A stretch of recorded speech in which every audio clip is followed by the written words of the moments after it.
Well, hello everyone. Welcome back to another um, edition of the radio show. I'm your humble host, Mike Mo, here on a Friday night. Here on a Friday night.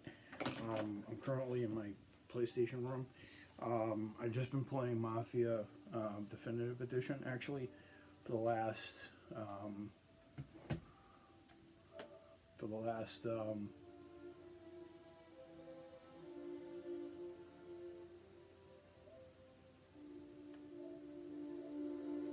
yeah, I've been playing Mafia 2, the Definitive Edition, for the last um,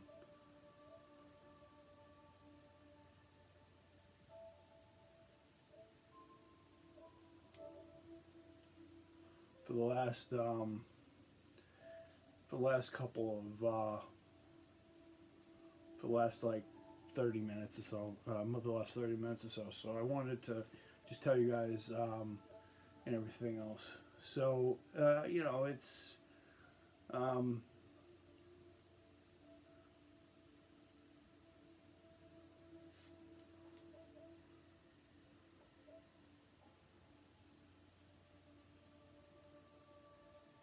so I already have 3 trophies already on the game, and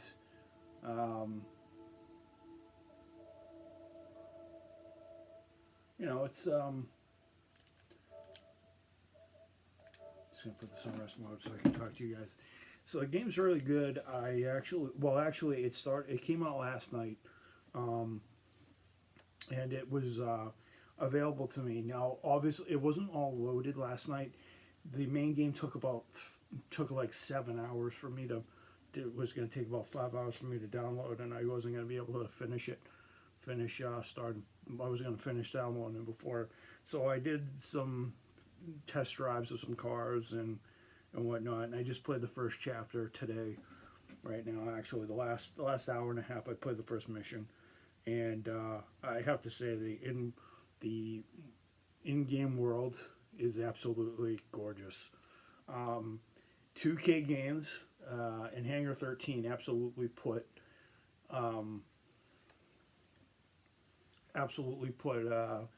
a great effort into this game, and I feel that it really is as good. Now I can see where it's going to have its drawbacks and stuff, like the fire, like the shooting and aiming in this game is not all that perfect, but I'm sure I'll get used to it. Most Mafia games are. They're pretty crude. The reason why is because Tommy is not a trained veteran like Vito and Clay were in the other two games, because if you guys played 2 and 3, you know that Vito was a World War II vet, and while Lincoln Clay was absolutely a Vietnam vet. So and Lincoln Clay actually got a lot of good things done. So did Vito in their original stories. The driving is really cool. You can actually shift gears in it. Kind of like that. It's really good and stuff. So I enjoyed it. So I'm enjoying the first couple of hours. I just did a little bit of the free ride. I don't have too many cars right now because it's early in the game, and it's just one of those things. So, and the game's going to get more intense as it goes. I did the first chapter and I almost died because I made some stupid moves, but I ended up doing well, and I'm on Running Man, which is the second chapter. Even though it shouldn't be put into chapters, I know what they're saying. It should be in missions instead of chapters. I don't know why Hangar and 2K did that, but for the most part, I actually do like the game. The 3D scenes are gorgeous. You can interact with a lot of the places, and you can go very good. In the combat system, the police are very responsive. I kind of turned them down a little so I could get used to the game. Actually, one of the trophies was I had to pay a fine because I wrecked somebody's car, and somebody witnessed it, so the police will react to you if they notice you're doing a lot of bad stuff. So that's realistic, which is great, and game's gonna help me take my mind off life for a little bit and stuff. So that's that. I also want to let you guys know that I will be doing commentary and drive arounds once I get my mic in, which will probably be next week or the week after. Found out, of all places, my mic is being shipped from China, which is kind of a letdown. So it's going to take a while. It just left Hong Kong, of all places, the Hong Kong airport just last night, just yesterday, in the morning yesterday in Hong Kong. So that means it flew the 23rd in my time, and such. So yeah, I really. I'm really looking forward to actually getting the mic and using it to play different games, and hopefully I can do some GTA commentary with it. I'll do some Project Cars 2 commentary when I get it. I'll do some Pokemon White episodes when I get the microphone and stuff. So the mic is coming. It's either coming next week or the week after, but I'm aiming. But since it's coming over here now, I'm probably aiming for next week. But and actually, on top of news, I'm actually going into Boston and hanging out with Thomas Hunter and Thomas Gilkey, my best friend, who I've known for like 17 years. Hunter Feldman Green, who I've known for a little less than that. And then I've known Danny about the same time I've known Hunter, and I haven't seen Danny since February. Hunter I haven't seen since last summer in 2019. We walked the Freedom Trail, so that'll be interesting. And everything's going well right now, and such. 10 days into my 31st year of my life, this is very good and stuff. It's really good. So everything's really good. Everybody's hunky-dory. It's, Tom and I have talked, Megan and I have talked. April and I, though, haven't had a conversation, though. Haven't had a full conversation in a while, but I'm pretty sure, given time, we'll remedy that. But I'm not too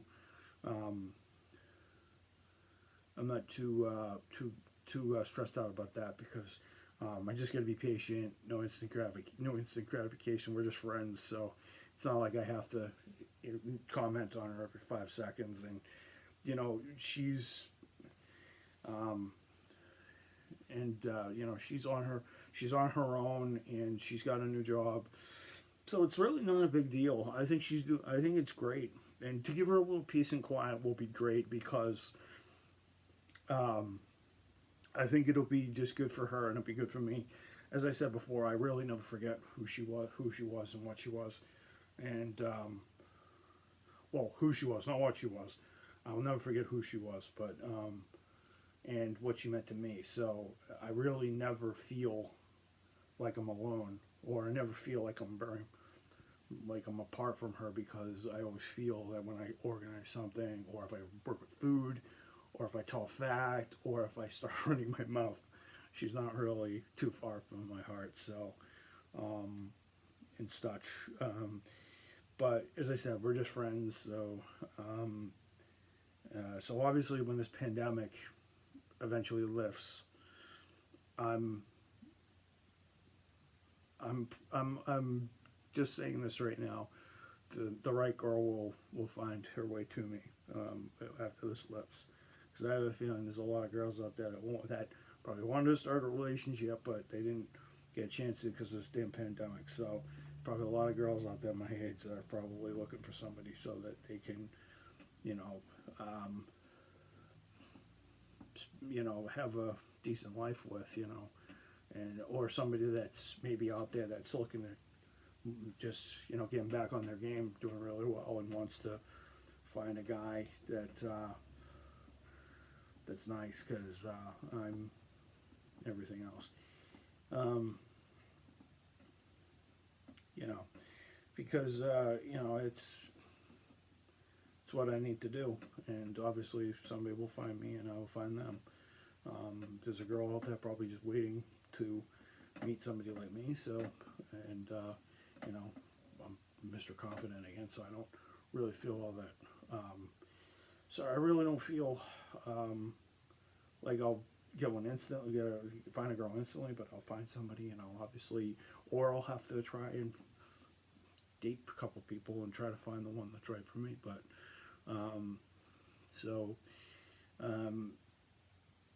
and if you guys are asking, well, from what we've seen, well, you guys are probably sitting there wondering, well, from all the stuff you told us about April, she'd be perfect for you. I'm gonna have to stop everybody right there, because part of me says that there's some parts of me that would love to, but that would love to and such, but there's always part of me that says that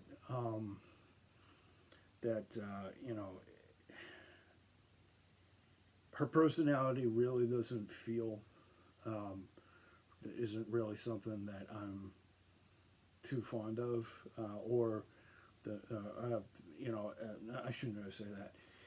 Her personality is not one that matches me well, because she's a little bit more uptight, more on the ball, more where I'm spontaneous and I can be relaxed one second but very high energy the next. And she's just on all the time, and I want somebody who's laid back. Now, a lot of people will probably like, well, maybe she'll change now that she's elsewhere. She might, but it'd be hard pressed to say that if I haven't seen her. But the thing is, though, we discussed it, and the reason why, and there's two reasons why we discussed this before we left Target. The reason why we agreed via text while we're going to stay friends is because we already discussed it before we left. Back, I think it was like 3 months before I left. People used to look at us, and they used to play around, joke around a little bit. We didn't mind it, obviously, because to be honest, to us, it was a compliment for us to both of us, that we get along very well. And a lot of people, and we can connect with each other, which is a great thing. But we can connect with each other, but we don't connect on that level. We connect on a little bit of a more unique, deeper level as friends, because of the way how our friendship began, and the way how it was, way how it matured, and the way how it was, where the friendship was born. Our friendship was born under the roof of, may I dare say, maybe one of the most ferocious corporations I think I've ever one of the most ferocious corporations I've ever worked for. And that pressure caused us to, communicate in a way that that most people wouldn't be able to do. See, we communicate via text. Most people usually call each other via the phone. And part of me says it's a challenge to do that. And I'm always, you guys all know me, I'm always up for a challenge in the world, and she. So, and that's what friends should do. And that's what makes our thing so unique. I've said this before, and I've told everybody in my lifetime, and in my, people who know me, the friendship connection was done under a unique set of circumstances in a unique environment, which is why it's so special and such, and why the connection is the way it is. It may not seem strong, but it actually is, because both of us respond to each other in a certain way. Like if one of us isn't really, like if one of us isn't responding the right way, or not responding very well, the next time we're going to respond pretty quickly, and we're going to obviously respond the right way. It seems that it's back and forth. Once she realizes that, man, maybe I should be talking to him, then she'll talk to me. We'll have a conversation, and then there's other times when I won't be talking very well, and I'll sit there and go like, oh hey, you know, I just thought of this. I just realized this, and she's like, well, it's okay, because it's gonna happen, because friends are gonna have differences of opinion and all this other stuff, and quite frankly, I want to keep it the way it is because of just how unique our friendship is, and just how you know, and it pays testament that it was very, very, very strong. I mean, it survived. One of the ETLs at our job actually busting this up, and we ended up making we ended up we ended up just sitting there and reconciling with each other, and we were friends again. And I helped her out, get out of the back room and back in the market. Obviously, there was some stuff that went on, and partially I think I feel responsible for some of the stuff that happened to her, because I pretty much put her in harm's way no matter what. But she told me that, I think I said on 3 different occasions, I regret pulling you back out here and all this and all that. And she sat there, I think one day, and she says, well, no, you didn't, because I was going to have to do this one way or another, and I was going to have to learn and such. And she says, it's fine, because, and the reason for it is, and I think she and I know it very fully well without saying it, she learned a lot.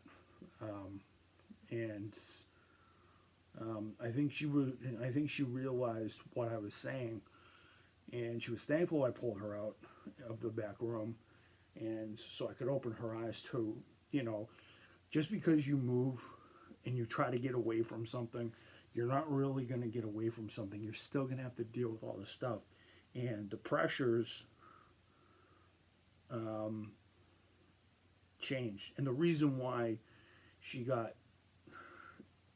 there was countless times where she got verbally and emotionally hurt by this one guy, by this one ETL. I wanted to hurt him so bad half the time. I really wanted to put my foot down and really teach this guy a lesson. But part of me wanted me to teach her how to counter it the right way.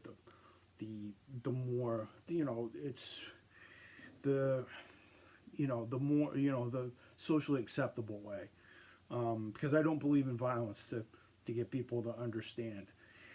If I raise my voice and I grit my teeth a little bit, which I'm prone to doing once in a while to people, then that's enough. But I'm not going to hurt them and send them to the hospital. That's not my intention. But I really wanted, but part of me wanted to hurt this guy for what he was doing to her. And this individual, if she's watching, know that you were this close for it coming to that. And I obviously did one thing that he couldn't do the whole time he was hurting her, and that is restraint. That is the one virtue, kids, that, and youngsters of all ages, that is the one thing you want to do. You have this impulse that you want to do something, and you want to give into it because you think it satisfies your needs and wants, and not anybody else's, or the expectations of our society.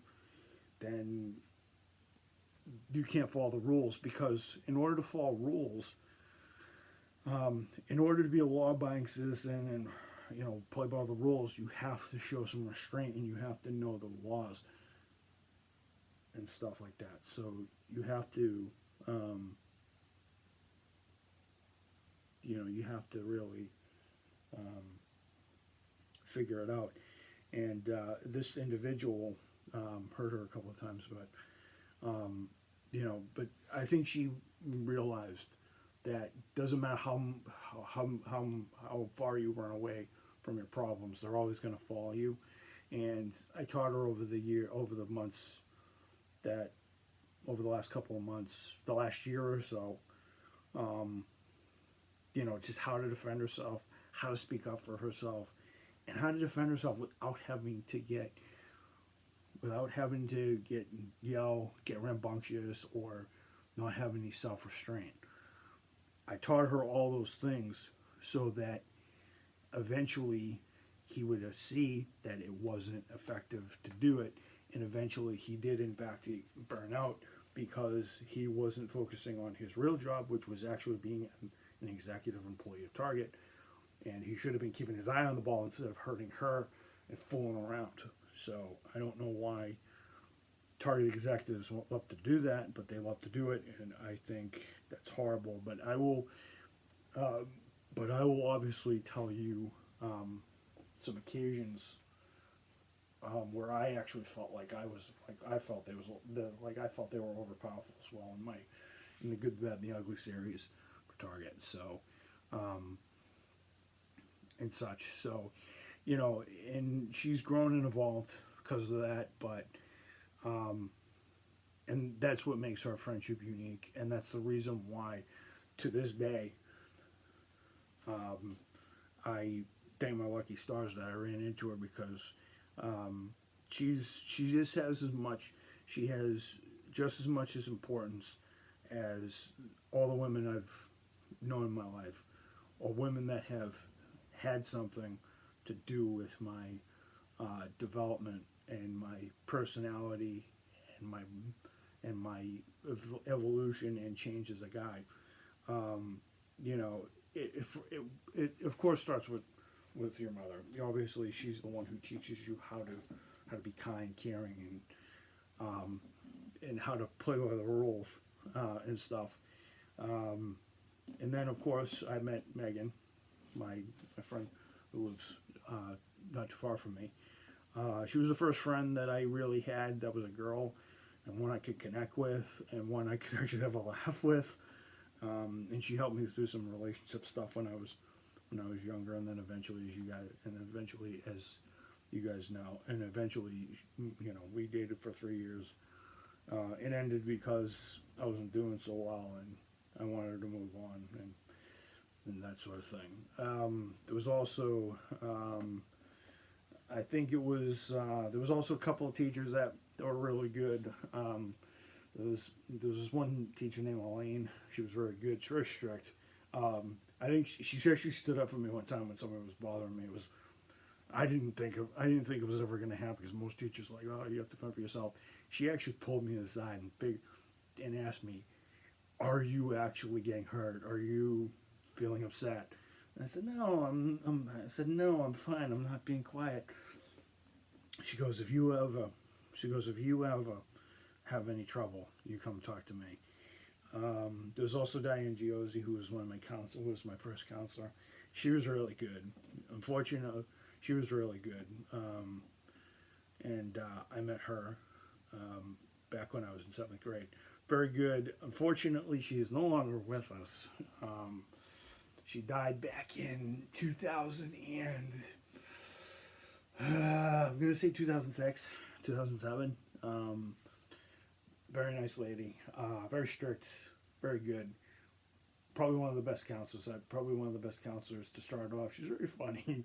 I didn't understand counseling back then, so I never got much out of it. But it wouldn't be until 8th grade that I actually got a decent set of teachers. Oh yeah, by the way, I can't forget Colin Amadon, who was very good buddy. But I was buddy with her. A little too close, unfortunately, for my taste. I think there was one teacher that actually had a crush on me, and I didn't know it at the time. But obviously, Colleen meant well. She kept herself under control. But she was very funny. She taught me a lot. Very strict. She should have set me straight a few times, to be honest. And then in 8th grade, Tom and I just became friends.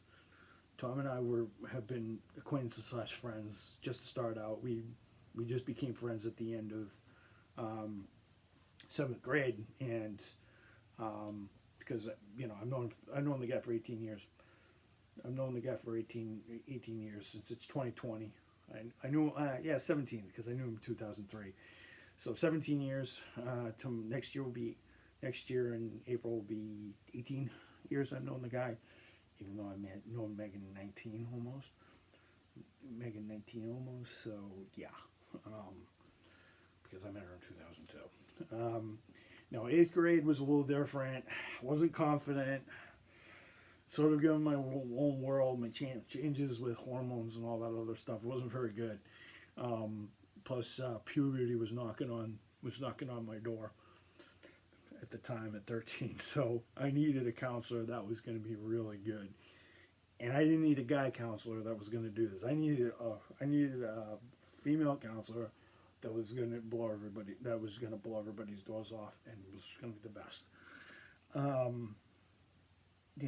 And that's when God Himself actually heard my prayers, and I met Jen Thoreau, and boy oh boy, was this a very, very good counselor-student connection. We were very good. She helped me through so much relationship stuff, school stuff. She calmed me down when I needed to. She really made me feel confident as a kid, as a young, and I'm a young 13. I'm a young 14-year. Yeah, I'm a 14-year-old. So at this point, I'm a 14-year-old. I'm a young 14-year-old who doesn't know anything of the world, and doesn't even know his own emotions and feelings half the time. But this one, she threw my development as a person into overdrive, and she is responsible for my academic success at school and my confidence and stuff. My parents are part of it too, because they always, but she was a guide for me in school and stuff, and it was great. So, and stuff.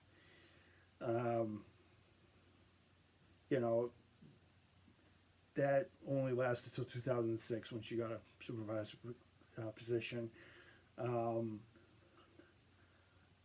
That was probably one of the best. Best teacher-student connections I ever had, and counselor connections, shall I say, and stuff. And then, and then you fast forward to my college years. Obviously had some great teachers and everything and stuff, but it wasn't. But the person who would really,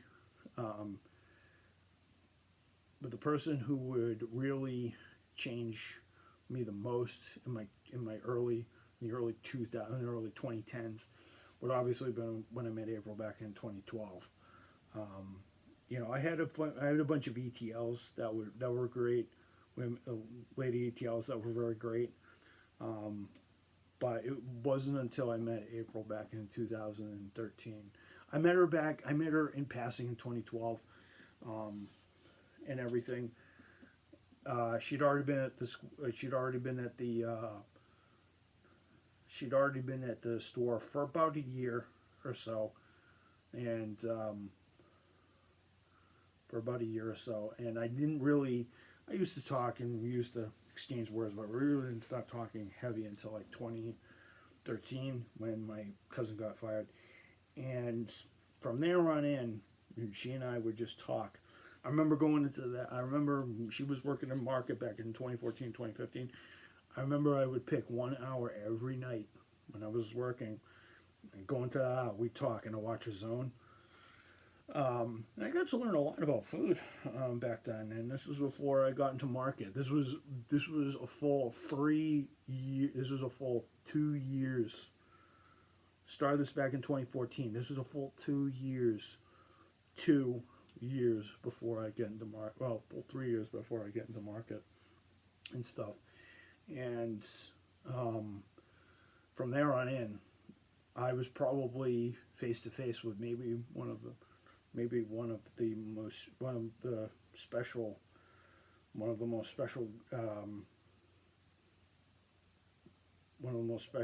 individuals, maybe one of the most special human beings in my life, that helped me develop as a person and really helped me get in touch with my potential side, and taught me to fight hard, and taught me a lot of will, amazed me with some of the conversations she had. So I'm indebted that God created her and put her on this earth, because she's downright amazing, and that is the reason why, folks, ladies and gentlemen of this audience, which is why I will never end that friendship. I don't care what happens. I will never end that friendship, because it is so special to me.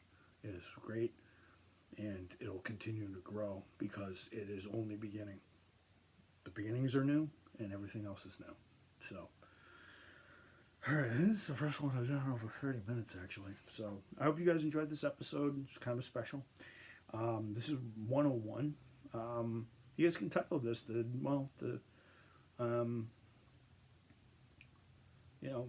dynamics of what my life is like. So, and how the women in my life changed me. Because, as I said before, women are the nurturers, the breeders, and the caregivers, and also the motivators. I'm pretty sure if Supreme Court Judge Ginsburg is up in heaven right now, she'll be obviously smiling, knowing that there's a guy out there that actually believes in women's rights, and actually believes in their potential, and actually believes that they actually do actually go above and beyond what people think they do. So, and I think it's the law she put in place, and what I've been taught by the gentlemen in my life and the women in my life, how to treat girls, and I think that's the reason why I have such a unique relationship with maybe every girl or every woman I've ever run into, whether they be a teacher or a coworker or a supervisor or a boss. They've all been an impact on my life, and it's just been great. So, all right, guys. This has been a long-winded one, so I'm going to peace out right here. I think it's like 12:30 or something like that. So, actually, this is 33 minutes, so I think it's about 12:15. I'll upload this, and I just want to say, all the women out there that are on this earth, I just want to say that you guys, a good number of you are just angels put on earth, to be honest. If it wasn't for you guys, life would kind of be dull. You guys just make life so exciting. Challenge us, guys. Challenge everybody's views, and make the world spin a little bit better, and maybe make us guys make our hearts race a little bit faster when we meet the one that we know and love. So we'll know and love for the rest of our lives, or any girl we meet that fits our fancy. So yeah, peace out, and my amen to all the women out there in this world that make this world so tolerable. So, and strengthen women so that they can have more. So, all right, everybody, peace. Pray for all the souls out there, living and deceased. Pray for all the women out there, and everything else. So, good night, everybody. I'll see you guys later.